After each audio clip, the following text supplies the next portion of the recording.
26-20. Bengals lead here. At just 6 seconds remaining, they have it 4th down at their own 30-yard line. They can run a play, and that's what they're going to do. Now the 49ers are going to have to try to get to him for 6 seconds. And a give on to Brooks, and Brooks is tackled and stopped, and the play will be ruled dead right there. So there's 2 seconds left. The 49ers will have a chance to throw one. And Montana will get one throw. Taylor and Clark and Wilson go to the far side, right to the near side. Here's Montana throwing for the end zone. Right place, he got it! Touchdown 49ers! I think Roger Craig and I skipped off the field. I really do. Boy, that was the most ecstatic moment we've had in a long time, because we got a victory out of what looked as though a sure defeat, and it catapulted us into a great season.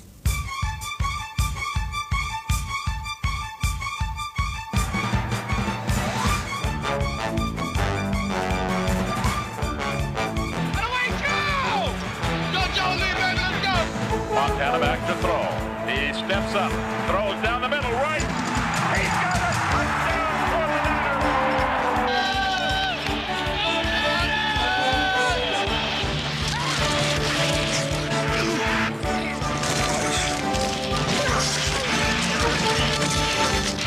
The San Francisco 49ers are movers and shakers in the push and shove world of pro football. Their brilliantly choreographed style of play is exhilarating and features athletes whose talents often seem to be heaven sent. The 49ers have molded a winning environment out of deep feeling and mutual respect. We're just like one big family. We enjoy being around each other, and once we hit that football field, we'll do anything to win. I would say we are one heartbeat, and we really play for each other.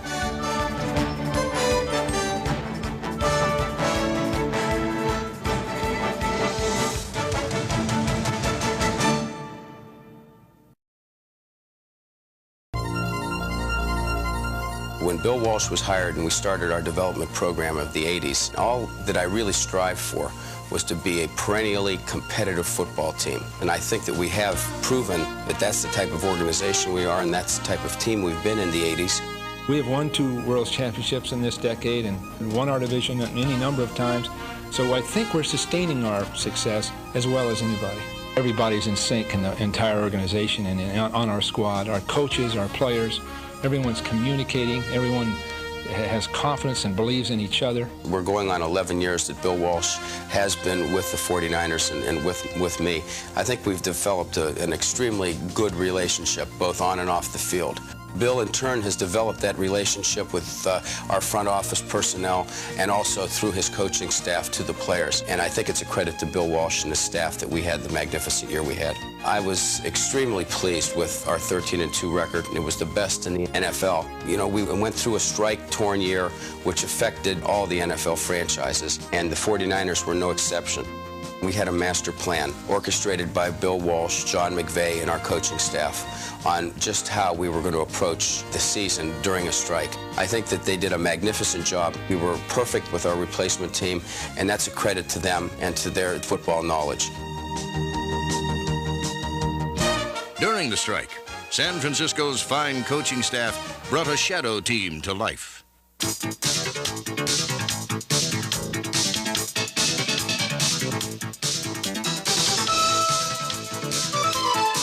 While most of the players were temporary, the momentum they created was permanent as they earned victories against the Giants, Falcons, and Cardinals.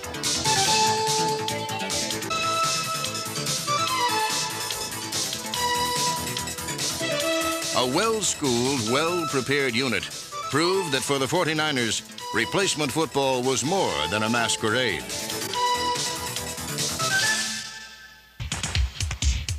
At New Orleans, the regulars returned in full force.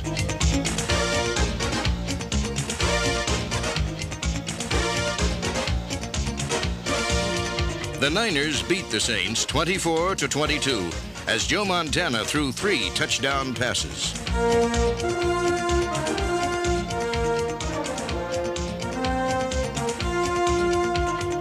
The following week in Anaheim, the defense held the run-oriented Rams to a mere 62 yards on the ground. Tom Rathman, number 44, scored the first touchdown in a 31-10 victory. When the 49ers finally returned to Candlestick, fans were as excited as kids in a toy store.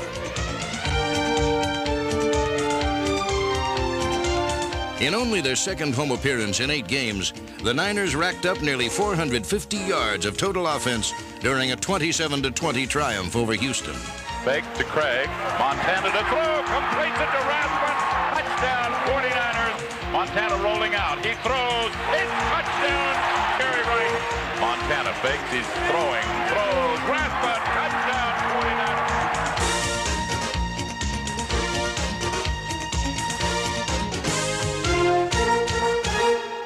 When this offense is working right, it's the only word to describe it is fun. Because we're on the positive side of it. It's almost unstoppable. This almost unstoppable offense is led by a thoroughly unflappable quarterback. Joe Montana continued his remarkable recovery from back surgery, setting a team record for passing accuracy while demonstrating that he still possesses the perfect combination of mind and movement. He's the most graceful, quick-footed, nimble quarterback we've seen in many years. He can get the ball up very quickly, moves very quickly. He doesn't run all over the field at this point in his career, but he's still capable of running when necessary. Almost sensual, his movement, artistic in a natural way, and we try to take full advantage of it. I have an instinct of knowing when to move and when not to move, and sometimes I get criticized for leaving the pocket too soon, but you know, I feel in the long run the judgments turn out to be in my favor because something, usually if I can get away, something good usually happens. Something good also usually happened when the league's top-rated quarterback remained in the pocket. Montana's career-high 31 touchdown passes led the NFL and established a new team standard. Throughout 1987, Joe Montana once again proved his tenacity and his talent. A lot of people had sort of semi-written him off as though he could still play but might be called an aging athlete, and he had something to prove. And for all the arguments you receive and the positions that people take as to who is the best, Montana has to be considered the very best when you look at his overall record and his championship games and everything that goes with it.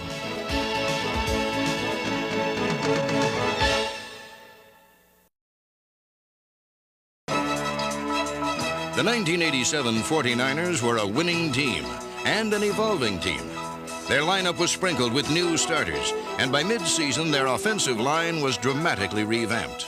We went to face the LA Rams with basically by the beginning of the second quarter, we had an entire new offensive line. In the NFL, that shouldn't work. I think one, there's been some very good coaching. 2 has been dedication and diligence by the guys involved. And 3 is something you have no control over. I think it's a mixture of luck and the right combination of guys.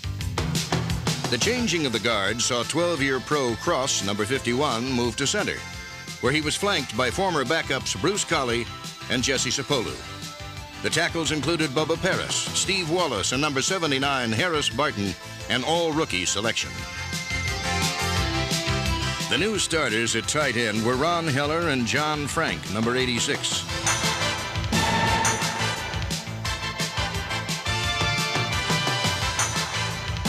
Although wide receiver Mike Wilson, number 85, owns 2 world championship rings, 1987 marked his first season in a starting role. Despite these changes in the 49ers attack, they led the NFL in scoring and total offense. They also assumed the league lead in rushing yardage after number 44, Tom Rathman, became the starting fullback and displayed a style that was run and stun.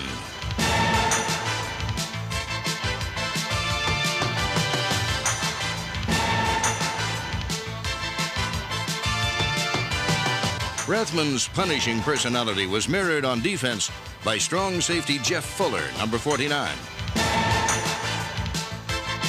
Fuller's specialty was the takedown, but he was also capable of producing the takeaway. Of course, one reason why these new starters were so successful was that they were surrounded by a nucleus of savvy veterans. Defensive mainstays included free safety Ronnie Lott, ends Dwayne Board, Pete Kugler, and Jeff Stover, and linebacker Keena Turner, number 58. In his 8th season with the Niners, Turner could still cool off quarterbacks.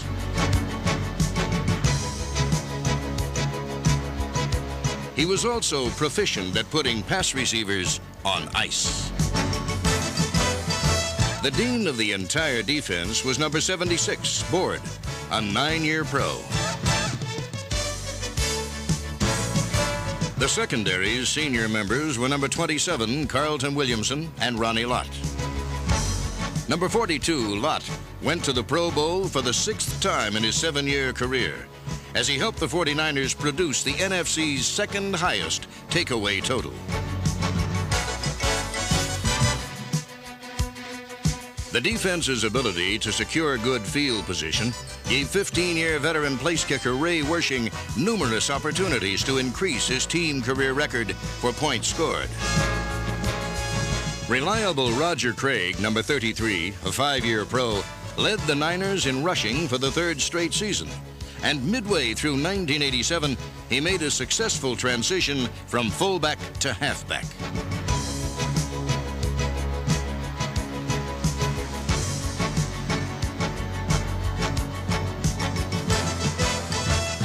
This versatile Pro Bowl performer caught more passes than any running back in the NFL. But when it comes to receiving routes, one address looms large in 49er history and has provided the site for some very special deliveries. Dwight Clark announced his retirement in 1987, and during his remarkable career, he produced the longest consecutive game receiving streak in 49er history. He is also the team's all-time leader in receptions and receiving yardage.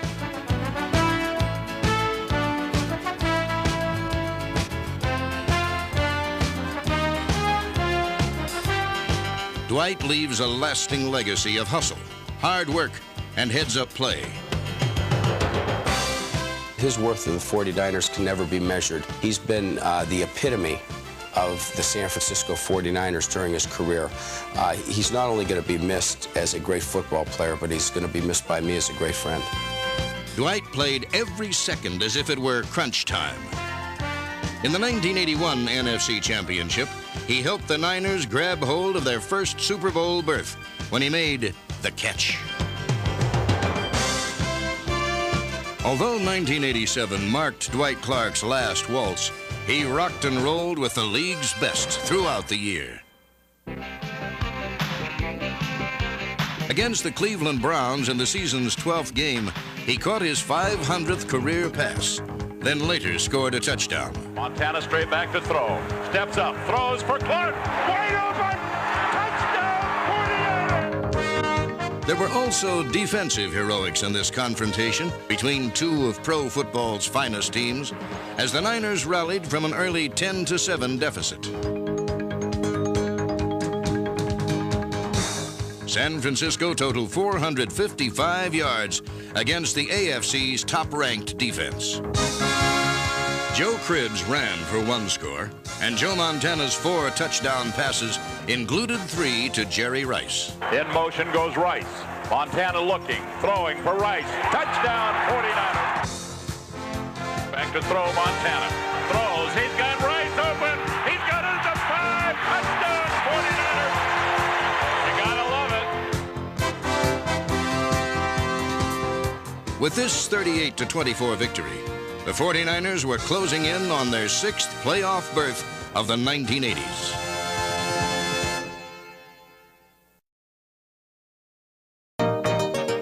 Jerry Rice is known as Flash 80, and he plays with a white-hot intensity that earned him his teammates' vote as the Len Eshmont Award winner for 1987.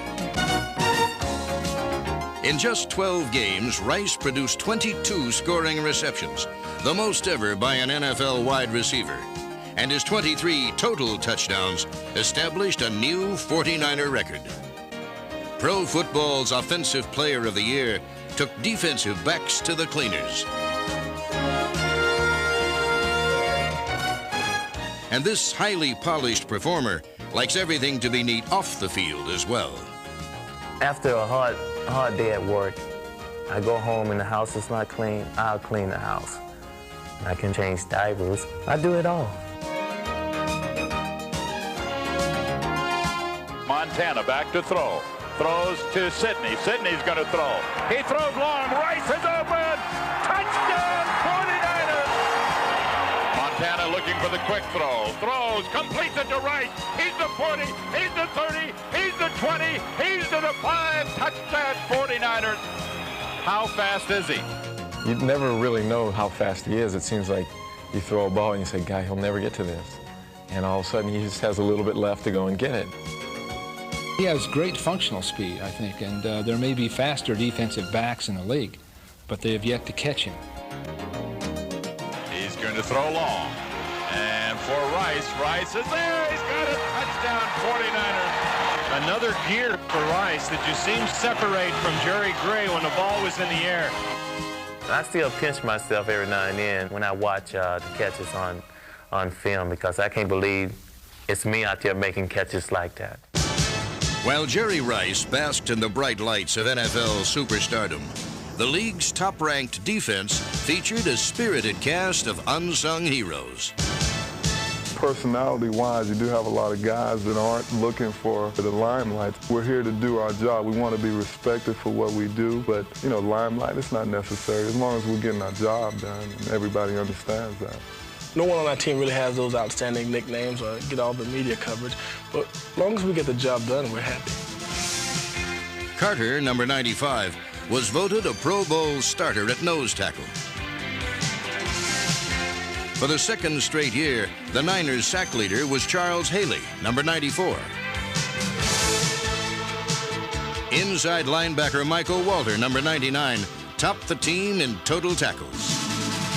Depth was exemplified by linebackers Jim Fonhorst, Milt McCall, and Todd Shell, number 90, and backup safety Tom Holmoe, number 46. Tim McKyer, number 22, and Don Griffin comprised the league's best young cornerback tandem. Griffin, number 29, did not allow a touchdown pass during the regular season. This unyielding unit of unheralded names typified the total team effort that is the 49ers trademark. I like to think of our defense as a machine. Every component has to click. Every component has to work together. And when it does work together, we're one of the best machines in the business. The defense paced a pounding of the Chicago Bears in the 14th game of the season. Before the largest regular season crowd in Candlestick Park history, the Niners forced the NFC Central Division champs into committing 6 turnovers.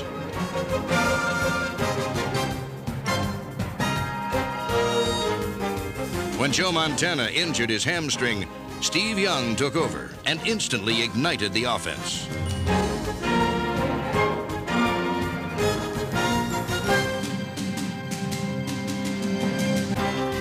Young fired 4 touchdown passes in a 41-0 Monday night massacre that represented one of the season's most satisfying victories. Young back to throw, looking, stepping up, throwing for the end zone. Clark, touchdown, 49ers. Young back to throw, look out, they rush, he throws for the end zone. Rice makes the catch, touchdown, 49ers. What a catch he made on that for the touchdown. This contest offered persuasive evidence that Steve Young is the NFL's most talented reserve quarterback. The following week as a starter, he passed for 3 touchdowns and ran for another in a 35-7 rout of Atlanta.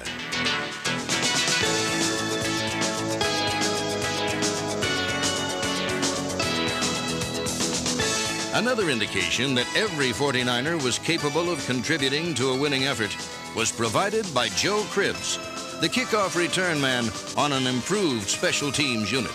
And it's over about the 6-yard line, picked up there by Cribbs. He's to the 20, the 25, the 30, to the 35, breaks the tackle, Island front, he's at 50, the 40,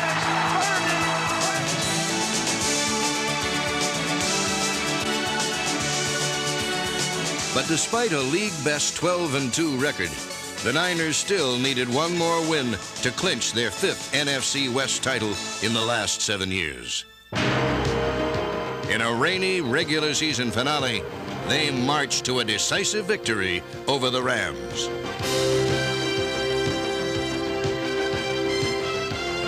The first half saw Steve Young throw 3 touchdown passes. Fake to Craig, back to throw, Young down the middle for Rice. He makes the catch, touchdown, 49ers, a 50-yard scoring pass to Rice. Young looking to throw, running out, he's in trouble, may run, looks back, looking for someone, throws, end zone, touchdown, Mike Wilson. You have any idea how demoralizing that is for a defense? For the 3rd straight week, the NFC's stingiest defense did not allow a touchdown.